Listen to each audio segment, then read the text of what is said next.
बेहद फ़ज़ल बेहद एहसान फ़रमाया कि जनाब नबी करीम सल्लल्लाहु अलैहि वसल्लम के ताज ख़त्म नबूवत की हिफाजत की निस्बत से कुछ देर गौर फ़िक्र करने के लिए अल्लाह ताला ने हमें कबूल फ़रमाया। अल्लाह ताला हम सब की इस हाज़िरी को अपनी बारगाह में कबूल फ़रमाएँ और इस गौर फ़िक्र की बरक़ात और समरात नसीब फ़रमाएँ। बात तो बड़े हज़रात ही करेंगे। अपने बड़ों की यहाँ पर जो यहाँ हाज़िरी का मकसद था वो ये था कि काम कैसे किया जाए। तो जो अपने बड़ों को काम करते देखा उसकी चंद बातें आपके सामने अर्ज़ कर देता हूँ। आज से तकरीबन 10 साल पहले चनाब नगर का वो हिस्सा जहाँ पर मुसलमान अपना शनाख्ती कार्ड दिखाए बग़ैर दिन को भी नहीं गुज़रते थे, तो अल्लाह ताला ने ऐसी जगह पर एक ख़ानक़ाह की बुनियाद हमारे बड़ों से रखवाई। और वो ख़ानक़ाह देखने की तरह है जैसे आपका ज़फ़रवाल का इलाका है, तो यहाँ पर एक मुफ्ती साहब का ये मरकज़ है। दाएं बाएं मुसलमानों की माशाअल्लाह आबादी है, तो वो दाएं बाएं मुकम्मल कादियानियों की आबादी है। ना वहाँ कोई मस्जिद है, ना कोई मदरसा है, ना किसी मुसलमान का घर है, ना किसी मुसलमान की दुकान है। तो बिल्कुल मुकम्मल कादियानियों की आबादी के अंदर वो ख़ानक़ाह अल्लाह ताला ने अता फ़रमाई। और उनकी जो अक्सा इबादतगाह है जो उन्होंने बैतुल मुक़द्दस के मुकाबले में अपनी इबादतगाह बनाई थी, उससे तकरीबन 100 गज़ का फ़ासला है सिर्फ़। तो उस जगह पर जाकर काम करना वहाँ पर बैठना ही बड़ा काम था। 2-2.5 साल तो अपनी जान को हथेली पर रख कर वहाँ आना जाना, उनके अंदर से गुज़रना। तो सबसे पहली बात तो इसके अंदर ये समझ में आई कि इसके लिए अपनी जान, अपने माल और अपनी सलाहियतों की कुर्बानी लगानी पड़ती है। और दूसरी बात इसके अंदर ये है कि वहाँ पर काम करने के लिए सबसे पहले रिफ़ाई काम को वहाँ बुनियाद बनाया गया। आज अल्हम्दुलिल्लाह उस आबादी के अंदर अभी पिछले हफ़्ते यानी 15 दिन पहले वहाँ पर एक 83 साला कादियानी प्रोफेसर ने इस्लाम कबूल किया है। ये 3-4 मुल्कों के अंदर जाकर ये मुख्तलिफ़ यूनिवर्सिटीज़ के अंदर, इंटरनेशनल यूनिवर्सिटीज़ के अंदर पढ़ा चुके हैं। इतना बड़ा आदमी है, लेकिन 83 साल के अंदर उम्र में उसने इस्लाम कबूल किया। क्या वजह थी? तो और भी बहुत सारे वहाँ अब तक 42 ख़ानदान मुसलमान हो चुके हैं अल्हम्दुलिल्लाह। ये तकरीबन 250 के करीब लोग बनते हैं। ये वो लोग हैं जो चनाब नगर के अंदर रहने वाले हैं। 10 साल में अल्लाह ताला ने वो कामयाबियाँ अता फ़रमाई हैं अपने बड़ों की दुआओं से। उस ख़ानक़ाह के अंदर हज़रत मौलाना अब्दुल हफ़ीज़ मक्की साहब नव्वरल्लाहु मरक़दहु तशरीफ़ ले गए। हज़रत पीर नासरुद्दीन खाकवानी साहब दामत बरकातुहुमुल आलिया वो तशरीफ़ ले गए। और भी बुज़ुर्ग अकाबिरीन वहाँ गाहे गाहे गए हैं। और अपने बड़ों की आमदो रफ्त के असरात और समरात हमने देखे कि जिस कुफ़र के गढ़ के अंदर जो है जहाँ पर आना जाना दुश्वार था, वहाँ अल्लाह ताला ने ईमान की बहारें दिखाई। तो काम का कैसे किया जाए, तो वहाँ पर हमने रिफ़ाई काम को बुनियाद बनाया। जब हम वहाँ गए तो शुरू में सिर्फ़ आमदो रफ्त ही शुरू हुई, तो 2 या 3 ऐसे ख़ानदान हमें मिले जो पहले मुसलमान थे लेकिन कादियानियों के खौफ की वजह से बिल्कुल छुप गए हुए थे। तो फिर उनसे मुलाकात हुई, रब्ता हुआ, उनके कुछ कानूनी मामलात थे, उनके लिए हमने अदालतों से रुजू किया, कानूनी तरीक़ाकार इख्तियार किया। हमारा कानून हमें बहुत तहफ़्फ़ुज़ देता है। सिर्फ़ हम लोग अपनी शख्सियत को और अपने एक माहौल को आड़ बनाकर हम उसको इख्तियार नहीं करते। मसलन मुझे कोई कहेगा कि थाने कचहरी में जाना तो मेरे लिए बहुत बड़ा, मुझे कोई कहेगा कॉन्फ्रेंस में जाना तो मैं कहूँगा अभी चलते हैं, वो चाहे कराची जाना पड़े। तो ये मकसद ये है कि इसके लिए अपने माहौल से निकल कर अलग से कुर्बानी देनी पड़ती है। तो अब तक अल्हम्दुलिल्लाह अनवार ख़त्म नबूवत ट्रस्ट और इंटरनेशनल ख़त्म नबूवत के इस प्लेटफार्म से 36 से ज़्यादा कादियानियों के साथ मुकदमात लड़े गए हैं। और सबसे पहला काम ही ये था कि उनको कानूनी तहफ़्फ़ुज़ दिया जाए। जब हमने एक ख़ानदान को तहफ़्फ़ुज़ दिया, फिर दूसरे को दिया, फिर तीसरे को दिया। आपके यहाँ ये पसरूर के अंदर हज़रत मौलाना गवाह है कि एक नौ मुस्लिम का बच्चे जो है उसकी बीवी और बच्चे वो कादियानियों ने उससे छीने और उनको यहाँ पसरूर के अंदर लाकर बसा दिया। उसका मुकदमा कई साल तक यहाँ चलता रहा। एक बच्चा हमने अदालत के ज़रिए से लिया, फिर दूसरी बच्ची का मुकदमा यहाँ चलता रहा और इसके अंदर हज़रात ने ताउन किया। हत्ता कि फिर अदालत से आर्डर हो गए, लेकिन उन्होंने उसको मलेशिया भिजवा दिया। तो ये था पहला काम कि कानूनी तहफ़्फ़ुज़। इसके लिए हमें अपने इलाके के अंदर जब भी कोई बंदा मुसलमान होता है तो उसके साथ हर जगह ये मसले मसाइल होते हैं। हम कुनरी में गए जो दूसरा चनाब नगर कहलाता है, जहाँ बशीराबाद, महमूदाबाद, मिर्ज़ा कादियानी के बेटों के नाम पर आबादियाँ बनी हुई हैं, बड़ी बड़ी आबादियाँ। तो वहाँ भी यही एक नौ मुस्लिम है पूरे कुनरी के अंदर, और पूरे कुनरी में कोई उसको संभालने वाला नहीं है। इसी तरह अंदरून सिंध के इलाकों में अभी आज से कोई 15-20 दिन पहले, 1 महीना पहले वहाँ जाना हुआ, तो बिल्कुल इंडिया बॉर्डर्स के इलाकों के अंदर कादियानियों ने अपने कुएँ 2012 से 2010 से अपने कुएँ बना रखे हैं। 20-25 किलोमीटर का इलाका सहराई इलाका, ना बिजली, ना पानी, ना गैस, ना ट्रांसपोर्टेशन, ना रोड्स, कोई चीज़ नहीं है। सहराई जीपों के अंदर वहाँ जाकर कादियानियों ने अपने इर्तिदादी सेंटर बनाए हुए हैं, डिस्पेंसरी के नाम पर, स्कूल के नाम पर। ये सारा कुछ वो है, एक है सुना सुनाया, और ये सारा कुछ वो जो देखा दिखाया है, जिसको हम देख कर आए हैं। इसी तरह अस्तौर का जिक्र किया, आप सुनकर हैरान होंगे कि ये जो जून जुलाई की छुट्टियां हैं, तो चनाब नगर से नौजवान खूब स्कूल टीचर्स वो उनको अस्तौर भेजते हैं। अस्तौर यहाँ से कम 18-20 घंटे का रास्ता है। वो अस्तौर में उनको 2, 2.5, 3 महीने इसलिए भेजते हैं कि वो वहाँ जाकर फ्री ट्यूशन, फ्री तालीम के नाम पर उन्होंने वहाँ पर अपना मुख्तसर सा सेटअप कायम कर रखा है। मुसलमानों के बच्चों को कादियानी लड़कियाँ चनाब नगर से जाकर उनको तालीम देती हैं। सोचें वो क्या तालीम देंगी। इसी तरह स्कर्दू के अंदर 40 साल से कादियानी अपना काम कर रहे हैं, 40 साल से। ये पिछले साल हज़रत वहाँ तशरीफ़ ले गए स्कर्दू के अंदर, तो वो हमारे स्कर्दू वाले हज़रात कहते थे यहाँ कादियानी नहीं है। तो जाने से पहले वहाँ उनसे बातचीत जब हज़रत ने की कि आप इस तरीके से मुख्तलिफ़ मकामात पर ख़त्म नबूवत की बात शुरू कर दें, वकीलों में बात करें, ताजरों में बात करें, बाज़ारों में बात करें। जब बातचीत शुरू हुई तो पता चला यहाँ 40 साल से एक फ़ैमिली रह रही थी, अभी उनके बच्चे सारे बाहर चले गए हैं, और उस जो मियाँ बीवी थे उन्होंने चनाब नगर शिफ्ट करके नई फैमिली यहाँ लाकर बसाई है उन्होंने। तो आपका जो दुश्मन है वो एक निज़ाम के तहत चल रहा है, और जब तक हम खामियां अपनी जगह, उनके साथ इख्तिलाफ अपनी जगह, लेकिन जो उन्होंने एक सिस्टम डेवलप किया है, हमें उससे अच्छा सिस्टम डेवलप करना है।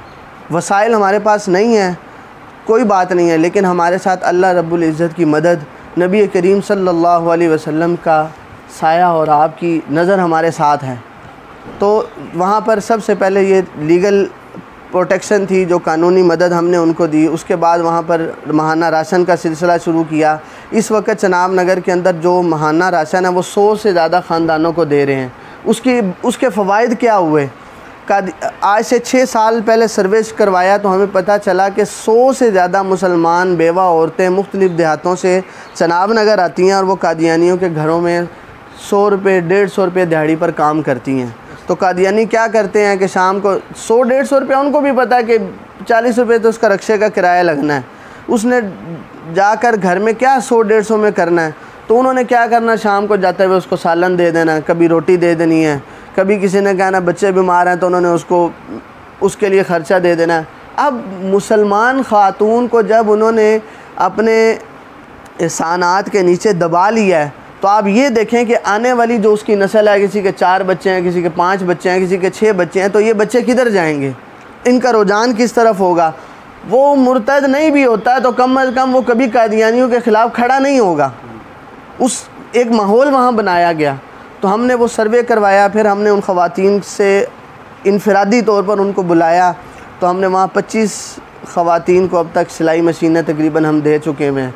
उनसे ये कहा कि आप अपने घर के अंदर अपना मेहनत करें, राशन माहाना हम आपको देंगे, आप अपना जो कमा सकते हैं कमाएं, मज़ीद किसी बच्चे की तालीम की फ़ीस। इस वक्त तकरीबन हम 20 से ज़्यादा ख़वातीन को और बच्चों को जो है माहाना तालीमी वज़ाइफ दे रहे हैं। जो हमारे तालीमी वज़ाइफ हैं या किराया मकान की मद में माहाना जो ख़र्च है वो तकरीबन इस वक्त 3 लाख से ज़्यादा है। ये इसलिए नहीं कि कुछ चंदा आपसे करना मकसूद है, ये बताना मकसूद ये है कि ख़त्म नबूवत के काम को इस तरह से करने के समरात देखें और जो हमारा रिवायती तर्ज़ है उसके समरात देखें। आप दोनों का कंपैरिजन करें तो आपको फ़र्क नज़र आएगा कि उससे क्या फ़वाइद हासिल हो रहे हैं, दावत इस्लाम के कितने रास्ते हमवार हो रहे हैं, ख़त्म नबूवत का काम करने के लिए जहन साजी के लिए कितना रास्ता हमवार है। जो हमारे सारी कॉन्फ्रेंसेस, बयान कोर्सेज, इसका मकसद तो ये होता है कि राह आमा हमवार करना।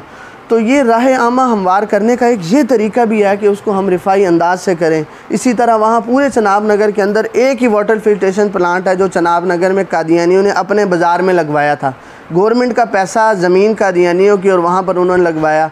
अल्हम्दुलिल्लाह हमने उसके ऊपर सोच विचार की, ज़मीन ख़रीदी आज से 4-5 साल पहले। तो पिछले साल अल्हम्दुलिल्लाह 30 मई को हमने वहाँ पर वो 12 लाख रुपए लागत से आरओ फिल्ट्रेशन प्लांट लगवाया। अब उससे कादियानी भी पानी पीते हैं, मुसलमान भी पानी पीते हैं। ये सारे काम, इन सारे कामों का जो बुनियादी मकसद पीछे ये था कि लोगों के दिलों के अंदर इस बात का इदराक हो जाए कि ख़त्म नबूवत के काम की जो इस ख़त्म नबूवत की निस्बत है, इस तरह से हमारे साथ हमारे मुसलमान भाई जुड़ रहे हैं हमारे साथ, वो हमारे साथ तामुन करने के लिए तैयार हैं। जब ये काम शुरू किया तो वो जो बेवा औरतें 100 से ज़्यादा काम करती थी, उसमें से तकरीबन 50 औरतें तो हमने तोड़ ली अब तक, जिनको हम माहाना राशन, माहाना वजीफ़ा लगाया, उन्होंने कादियानियों के घरों से काम छोड़ दिया। तो 50 औरतें नहीं, 50 नस्लें बची हैं जो इस इर्तिदाद से। फिर आज से 5 साल पहले, अब ये 6ठा साल है, हमने वहाँ पर कुर्बानी के दौर देखा कि जब कुर्बानी का सीज़न आता है तो मुसलमान कादियानियों के घरों में लाइनों में लगकर हराम ज़बीहा लेते हैं। यानी आप ये सुन के हैरान होंगे, हराम ज़बीहा लाइन में लग के मुसलमान इसलिए ले रहा है कि वहाँ मुसलमान कुर्बानी करके अपने मुसलमानों को गोश्त नहीं पहुँचा सकते। 3% मुसलमान हैं, 70,000 की आबादी में से 10,000 मुसलमान हैं, 8,000 तो इंतहाई पसमानदा हैं, 2,000 में से कुछ साहिब इस्तिताअत हैं जो कुर्बानी कर सकते हैं। वो कैसे इतने बड़े सेटअप को सहूलत देंगे? तो लामहल्ला मुसलमानों को कादियानियों के घरों से गोश्त लेना पड़ता था। अल्हम्दुलिल्लाह 5 साल पहले हमने 3 जानवरों से शुरू किया, फिर अल्लाह ने तरक्की दी। पिछले साल अल्हम्दुलिल्लाह हमारे पास वहाँ पर चनाब नगर में 25 बड़े जानवर थे और अल्हम्दुलिल्लाह 1000 के करीब घरों में हमने गोश्त दिया। कादियानी 5 किलो का पैकेट और 10 किलो का पैकेट देते थे, हमने 1 किलो से शुरू किया, 3 किलो तक लेकर गए। यकीन माने जिसके घर 1 किलो गोश्त भी गया ना, उसने कादियानियों का 5 किलो गोश्त नहीं लिया। उसने कहा कि अब हमें ज़रूरत नहीं है, हमारे मुसलमान भाई हमें गोश्त दे जाते हैं। और हमारी पूरी कोशिश ये होती है कि 12 से 2 बजे तक 1000 घरों में हम गोश्त पहुँचाते हैं। अल्हम्दुलिल्लाह पूरा हमने उसका एक नज़म बना रखा है और इसके इतने फ़वाइद हैं, 1000 लोगों को हम पूरा साल एंटरटेन नहीं कर सकते कि उनको माहाना राशन दें, माहाना वज़ाइफ दें, लेकिन जिसको साल में एक बार भी हमारी तरफ से गोश्त चला गया, उसके साथ निस्बत ख़त्म नबूवत की निस्बत उसके साथ लगी है। वो पूरा साल वो निस्बत उसके ईमान के तहफ़्फ़ुज़ की ज़ामिन है। तो मेरे भाइयों, और भी बहुत सारी बातें हैं, वक़्त भी कलील है और हज़रात भी मौजूद हैं, सारे हज़रात बात करेंगे। एक आपको ईमान अफरोज़ कारगुजारी सुनाकर अपनी बात को ख़त्म करता हूँ। हमारे साथ एक साथी थे, महमूद अहमद, नौजवान थे, ड्राइवर थे, ये टोयोटा हाईएस के ड्राइवर। तो आपको पता है टोयोटे वालों का मिजाज भी किस तरह का होता है। तो वो वैसे तो बुनियादी तौर पर सरगोदा से पहले एक 34 चक इलाका है, वहाँ का रहने वाला था। तो वो चनाब नगर से सरगोदा के रूट पर वो टोयोटा हाईएस चलाता था। तो उसकी एक कादियानी लड़की से आते जाते दोस्ती हो गई। वो बात शादी तक हुई, उनकी शादी हो गई। जब वो अपने इलाके में गया तो उन्होंने वहाँ उसको रहने ना दिया, नतीजतन वो वापस चनाब नगर में आ गया और अब उसी अपनी कादियानी बीवी के साथ वहीं रहने लग गया। तो उनका जो घर है वो हमारी खानकाह से कोई समझ लें कि 100 मीटर के फासले पर होगा। तो एक साल, आज से कुछ 5 साल पहले वो हमारे पास आया। तो उसको हमें पता चला कि ये जो ड्राइवर है, तो ये जो कादियानी नहीं है, ये है मुसलमान, लेकिन कादियानियों ने मशहूर कर रखा है कि ये कादियानी है। तो साथियों के ज़रिए उसको बुलवाया, वो आया तो उससे अलहदगी में बातचीत की। तो उसने कहा कि भाई सच्ची बात है, मैं कादियानी नहीं हूँ, मैं अंदर से मुसलमान ही हूँ। तो मैंने तो शादी करनी थी, वो कर ली और मेरे गांव वाले ने नहीं रहने दिया, तो मैं यहाँ रहता हूँ। उससे बातचीत की, वो अपनी बीवी को लेकर आया। तो उसकी बीवी से कोई 1.5-2 घंटे उसको तरगीब दी, उसको कुछ ख़त्म नबूवत के हवाले से बातचीत की। तो उसकी बीवी ने वहीं इस्लाम कबूल कर लिया। उसने कहा जी मुझे कलमा पढ़ाएं। हालांकि वो रह कुफर के माहौल में रही है। उसकी नानी कादियानी, उसकी वालदा कादियानी, खाला कादियानी, बहन कादियानी, मर्द घर में कोई नहीं है, 5 औरतें हैं, सब कादियानी। अब वो कादियानियों ने उनके घर का किराया भी दे रहे हैं, उनको महाना राशन भी दे रहे हैं, पूरा निज़ाम उन्होंने उनका बना के रखा हुआ है कि ये कहीं जाए ना। बहरहाल वो मुसलमान हो गई तो हमने उनको अलग घर लेकर दिया कि आप अलग रहें ताकि आपकी बीवी जो है बरकरार भी रहे। फिर वो कुछ अरसे के बाद जो है ना वो अपनी खाला को ले आया कि या अपनी बीवी की खाला को कि आप इससे बातचीत करें। उससे बातचीत की तो उसकी खाला ने भी इस्लाम कबूल कर लिया। लेकिन अब इस्लाम कबूल करने के बाद उसने शर्त लगाई कि आप बाहर किसी को नहीं बताएंगे कि मैं मुसलमान हूँ। क्यों? उसको पता है जिस वक्त पता चलेगा मुझे यहाँ चनाब नगर से निकाल दिया, औलाद मेरी कोई नहीं है, माँ बाप मेरे कोई नहीं है, बहन भाई मेरे कोई नहीं है, तो मैं किधर जाऊँगी, मुझे तो निकाल दिया जाएगा। बहरहाल उसने इस डर से कि इनको पता चल गया तो मेरे पास तो कोई सहारा नहीं है, उसने बहरहाल वो अपना जो हमारा एक प्रोसीजर होता है कि हम उनकी बाकायदा एक वीडियो बनाते हैं ताकि उसका कबूल इस्लाम का सर्टिफिकेट बनाकर उसको महफूज रखा जाए।